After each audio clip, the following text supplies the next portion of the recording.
Breaking చూస్తున్నాం. Bengaluru rave పార్టీకి సంబంధించి కీలక విషయాలు వెలుగులోకి వస్తున్నాయి. తాను రేవ్ పార్టీకి వెళ్లలేదంటూ నటి హేమ చెబుతుండగా హేమ ట్రావెల్ చేసిన ఫ్లైట్ టికెట్ హెచ్ఎంటీవీ చేతికి చిక్కాయి. మే 18న హైదరాబాద్ నుంచి బెంగళూరుకు హేమ బయలుదేరి వెళ్లినట్టు ఆధారాలు ఉన్నాయి.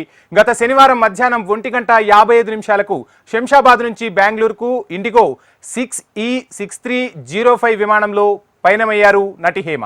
అదే రోజు మధ్యాహ్నం 3:15 ఆమె బెంగళూరు చేరుకున్నారు. హేమతో పాటు కాంతి, రాజశేఖర్ బెంగళూరుకు వెళ్లారు. ఇప్పుడు ఈ ఫ్లైట్ టికెట్ అంశం కేసు దర్యాప్తులో కీలకం కానుంది.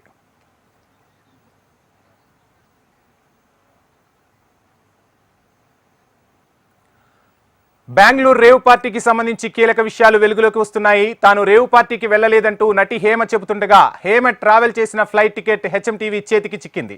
మే 18న హైదరాబాద్ నుంచి బెంగళూరుకు హేమ వెళ్లినట్టుగా ఆ టికెట్లో స్పష్టంగా తెలుస్తుంది. ఇక ఇదే అంశానికి సంబంధించి ఓవరాల్ డీటెయిల్స్ అందించేందుకు మా హైదరాబాద్ బ్యూరో చీఫ్ రమణ సిద్ధంగా ఉన్నారు. రమణ, చూస్తున్నాం హెచ్ఎంటీవీలో ఒక వార్త ప్రసారమైందంటేనే అది ఖచ్చితత్వంతో కూడుకున్న వార్త అని చెప్పి రెండు తెలుగు రాష్ట్రాల్లోనూ ప్రజలకు విశ్వాసం ఉంటుంది. ఈ నేపథ్యంలో రేవ్ పార్టీ అనేది రెండు తెలుగు రాష్ట్రాల్లో పెద్ద ఎత్తున కలకలం రేగుతోంది. హెచ్ఎంటీవీ చేతిలో ఆ టికెట్ కు సంబంధించి ఆధారాలు ఉన్నాయని కూడా చెప్తున్నారు. ఓవరాల్ డీటెయిల్స్ ఏంటి రమణ?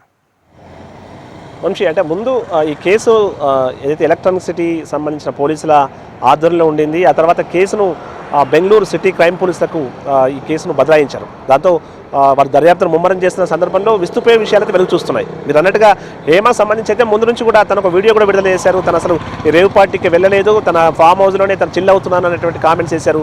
ఇవన్నీ కూడా సోషల్ మీడియాలో పెద్ద చర్చ కూడా దారితీశాయి. ఇలాంటి సందర్భంలోనే బెంగళూరు పోలీసులు కూడా హేమ ఆల్రెడీ ఈ పార్టీలో పాల్గొనడే కూడా ఆధారాలు బయటపెట్టడం, ఆ తర్వాత ఏదైతే రక్త నమూనాలు సేకరించిన సందర్భంలో మొత్తం ఈ పార్టీలో 103 మంది హాజరైతే ఆ పార్టీకి సంబంధించి రక్త నమూనాలు సేకరించినప్పుడు అందులో దాదాపు 59 మంది మేల్ సంబంధించి మగవాళ్ళకు సంబంధించి, ఆ తర్వాత 27 మంది మహిళలకు సంబంధించి రక్త నమూనాలు వాళ్ళు డ్రగ్స్ తీసుకున్నట్టుగా పాజిటివ్గా తేలడం ఇప్పుడు ఈ మొత్తం ఈ వ్యవహారంలో చాలా కీలకమైన ట్విస్ట్గా చెప్పాలి. ఎందుకంటే ఆ డ్రగ్స్ వాడారా లేదన్న విషయంలోనే ప్రస్తుతం దర్యాప్తు కొనసాగుతున్న క్రమంలో డ్రగ్స్ తేలినట్టుగా అయితే స్పష్టమవుతోంది. ఇవన్నీ పక్కన పెడితే ఇక హేమ బెంగళూరు వెళ్ళిందా లేదా అనేటువంటి టాపిక్, అంటే బెంగళూరు పోలీసులు ఆల్రెడీ అధికారికంగా ఒక ప్రకటన చేసి ఉన్నారు, తను ఆల్రెడీ ఈ యొక్క రేవ్ పార్టీలో పాల్గొన్నారని. ఇక దానికి సంబంధించి కొన్ని పక్క ఆధారాలు కూడా ఇప్పుడు బయటకు వెలుగు చూడడం. ప్రస్తుతం హేమకు సంబంధించి హేమ ఆల్రెడీ గత శనివారం అంటే 18th రోజు తన మధ్యాహ్నం ఇక్కడ నుండి 1:55 తను ఇక్కడ నుంచి ఇండిగో ఫ్లైట్లో బెంగళూరు వెళ్ళారు. 3:15 బెంగళూరు దిగారు. తనతో పాటు కాంతి, రాజశేఖర్ అనే వాళ్ళు కూడా ప్రయాణం చేసినట్టుగా ఆల్రెడీ పోలీసుల దర్యాప్తులో వెల్లడైంది. ఏదేమైనా ప్రస్తుతం కేసుకు సంబంధించి తెలుగు రాష్ట్రాలకు సంబంధించిన ప్రముఖులు ఇందులో ఉండడం, సినీ ప్రముఖులు కొంతమంది పేర్లు ఉండడం అయితే ప్రస్తుతం చర్చనీయమైంది. అయితే మొత్తం నేను ఇంతకుముందు చెప్పినట్టుగా వీరందరికీ సంబంధించిన ఏదైతే రక్త నమూనాల్లో పాజిటివ్గా తేలడం అనేది ఇప్పుడు చాలా కీలకంగా మారిన నేపథ్యంలో పోలీసులు దానికి సంబంధించి బెంగళూరు క్రైమ్ పోలీసులు ప్రస్తుతం దానికి సంబంధించినటువంటి విషయాలపై పూర్తిస్థాయి ఆరా తీసే ప్రయత్నం చేస్తారు. అసలు డ్రగ్స్ ఎక్కడి నుండి వచ్చాయి, ఆ ఆర్గనైజర్స్కు ఆ డ్రగ్స్ ఎవరు సప్లై చేశారు, ఇలాంటి కోణంలో ప్రస్తుతం దర్యాప్తు కొనసాగుతుంది. తెలుగు ఇండస్ట్రీ అంటే ఎప్పుడు డ్రగ్స్ కేసులు వెలుగు చూసినా అందులో తెలుగు సినిమా ఇండస్ట్రీకి లింకులు ఉండడం మాత్రం ఖచ్చితంగా కలకలం రేపుతుందని చెప్పాలి. నగర శివారుల్లో మనం చూసాం రేవు పార్టీలు. వంశీ, రమణ, మనం చూస్తున్నాం కొత్త గవర్నమెంట్ ఏర్పడిన తర్వాత ఖచ్చితంగా డ్రగ్స్ పై ఉక్కుపాదం మోపుతున్నారు. నగరంలో ఏ మూలన ఎక్కడ డ్రగ్స్ అలజడి వినపడినా ఖచ్చితంగా ప్రభుత్వంతో పాటు మీడియా కూడా డ్రగ్ ఫ్రీ సిటీగా హైదరాబాద్ను తీర్చిదిద్దేందుకు తనవంతు ప్రయత్నాలు చేస్తుంది. కానీ సమాజంలో సెలబ్రిటీలమని చలామణి అవుతూ ఎంతోమందికి ఆదర్శంగా నిలవాల్సిన తెలుగు సినీ నటీనటులు కొంతమంది వల్ల తెలుగు ఇండస్ట్రీతో పాటు తెలుగు రాష్ట్రాలకు సంబంధించి కూడా పేరు అనేది పెద్ద ఎత్తున దేశవ్యాప్తంగా కూడా ఈ డ్రగ్స్ కేసుల్లో చర్చకు వస్తుంది. ఈ నేపథ్యంలో వారి నుంచి బాధ్యత ఎలా ఉండాలి అంటారు? మొత్తంగా ఎటువంటి పరిణామాలు జరగాల్సిన అవసరం ఉందంటారు? అంటే మీరు అన్నట్టు సెలబ్రిటీస్ ఖచ్చితంగా అందరు చాలామంది ఫాలో అవుతుంటారు. వారి ప్రభావం తీవ్రంగా సమాజంపై ఉంటుంది. కాబట్టి చాలా బాధ్యతాయుతంగా వ్యవహరించాల్సి ఉంటుంది. అంటే హేమ లాంటి నటులైతే మనకు తెలుసు, మంచి ఒక కామెడీ యాక్టర్ కావచ్చు, క్యారెక్టర్ ఆర్టిస్ట్గా తనకు మంచి పేరు ఉంది.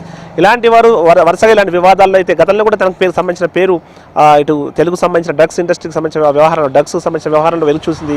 ఇప్పుడు తాజాగా ఆమె అందులో పాల్గొన్నట్టుగా ఆమెకు సంబంధించిన రక్త నమూనాల్లో కూడా పాజిటివ్గా తేలడం అయితే ఖచ్చితంగా తన డ్రగ్స్ తీసుకున్నట్టుగా ప్రస్తుతం ఆధారాలతో సహా బెంగళూరు పోలీసులు బయటపెడుతున్న పరిస్థితి కనిపిస్తోంది. ఈ క్రమంలో తెలుగు ఇండస్ట్రీకి సంబంధించి కొంతమంది వ్యక్తుల మూలంగా ఇండస్ట్రీకే మొత్తం బ్యాడ్ నేమ్ వస్తున్నటువంటి చర్చ అయితే చాలా రోజులుగా ఇండస్ట్రీకి సంబంధించిన పెద్దలు కూడా చేస్తున్న సందర్భాలు మనం చూసాం. అయితే దీని మీద కొంత ఎవరైతే ఉన్నారో వీరికి సంబంధించి కొంత ఫోకస్ పెట్టాల్సిన అవసరం ఉందనేటువంటి అభిప్రాయాలు గతంలో వ్యక్తమయ్యాయి. అయితే కేసులు నమోదు చేయడం ఆ తర్వాత మిన్నకుండిపోవడం అనేది సర్వసాధారణ విషయంగా మారిపోయింది. గతంలో కూడా మన టాలీవుడ్లో డ్రగ్స్ సంబంధించిన ఏదైతే వ్యవహారం వెలుగు చూసిందో ఆ కేసులు అసలు ఏం జరిగిందో అనేది ఇప్పటికి కూడా స్పష్టత లేదు. అయితే కేసులు నమోదు చేసే వరకే ఇది పరిమితం కాకుండా కేసులు చివరి వరకు అంటే ఎవరైతే ఇందులో బాధ్యులు ఉన్నారో వారిపై శిక్షలు పడే విధంగా చర్యలు చేపట్టినప్పుడు మాత్రమే వీటికి పులి స్టాప్ పడే అవకాశం ఉన్నటువంటి చర్చ అయితే జరుగుతుంది. ఏదేమైనా ప్రస్తుతం బెంగళూరు సంబంధించిన రేవు పార్టీ వ్యవహారం అయితే తీవ్ర చర్చనీయాంశంగా మారింది. రాజకీయ ప్రముఖులు, సినీ ప్రముఖులు కూడా ఇందులో ఉండడం, ముఖ్యంగా డ్రగ్స్కి సంబంధించిన వ్యవహారం వెలుగు చూడడం అయితే తీవ్ర కలకలం రేపుతోంది. ప్రస్తుతం కేసు నమోదు చేసుకున్న పోలీసులు ఎవరైతే ఈ పాజిటివ్ వచ్చిందో వారందరికీ కూడా నోటీసులు ఇవ్వడం రంగం సిద్ధం చేస్తున్నారు. ఈ 2-3 రోజుల్లో ఆ నోటీసుల ప్రక్రియ అయితే పూర్తయ్యే అవకాశం కనిపిస్తుంది. Vamshi, thank you Ramana.